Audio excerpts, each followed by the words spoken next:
ಕುಮಾರಸ್ವಾಮಿ ಕೊಲೆ ಆರೋಪದ ಹಿನ್ನೆಲೆ ಕಾರಾಗೃಹದ ಪಾಲಾದ ಚಿತ್ರನಟ ದರ್ಶನ್ ಸುರಕ್ಷಿತ ಬಿಡುಗಡೆ ಆಗಬೇಕು ಅಂತ ಅರಕೆ ಹೊತ್ತ ಅಭಿಮಾನಿಯೊಬ್ಬರು ತಿಮ್ಮಪ್ಪನ ಸನ್ನಿಧಾನದಲ್ಲಿ ತಪ್ಪು ಕಾಣಿಕೆ ಸಲ್ಲಿಸಿ ದೇವರ ಮೊರೆ ಹೋಗಿದ್ದಾರೆ. ತನ್ನ ನೆಚ್ಚಿನ ನಟನಿಗೆ ಯಾವುದೇ ತೊಂದರೆ ಆಗಬಾರದು, ಆದಷ್ಟು ಬೇಗ ಜೈಲಿನಿಂದ ಬಿಡುಗಡೆ ಆಗಬೇಕು, ಮತ್ತೆ ಸಿನಿಮಾದಲ್ಲಿ ನಟಿಸಬೇಕು ಅಂತ ಅರಕೆ ಹೊತ್ತಿದ್ದಾರೆ ಕನಕಗಿರಿ ಪಟ್ಟಣದ ನಿವಾಸಿ ಬಸವರಾಜ ದಾಸರ ಎಂಬ ಯುವಕ. ಈಗ ತಿಮ್ಮಪ್ಪನಿಗೆ ಮೊರೆ ಹೋಗಿದ್ದಾರೆ. ಬಸವರಾಜ ದಾಸರ ಕಳೆದ ಹಲವು ವರ್ಷಗಳಿಂದ ದರ್ಶನ್ ಅಭಿಮಾನಿಯಾಗಿದ್ದಾರೆ.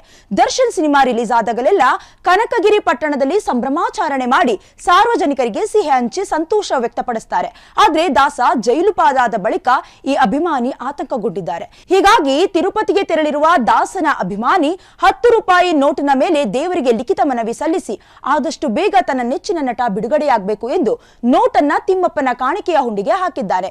ಈ ಅಭಿಮಾನಿ ಬಗ್ಗೆ ನಿಮ್ಗೇನ್ ಅನ್ಸುತ್ತೆ ಕಮೆಂಟ್ ಮಾಡಿ. ಹಾಗೆ ನಮ್ಮ ಪೇಜ್ ಅನ್ನ ಲೈಕ್ ಮಾಡಿ, ಶೇರ್ ಮಾಡಿ. ನೋಡ್ತಾ ಇರಿ ಫ್ರೀಡಂ ಟಿವಿ, ಇದು ಜನಸಾಮಾನ್ಯರ ಶಕ್ತಿ.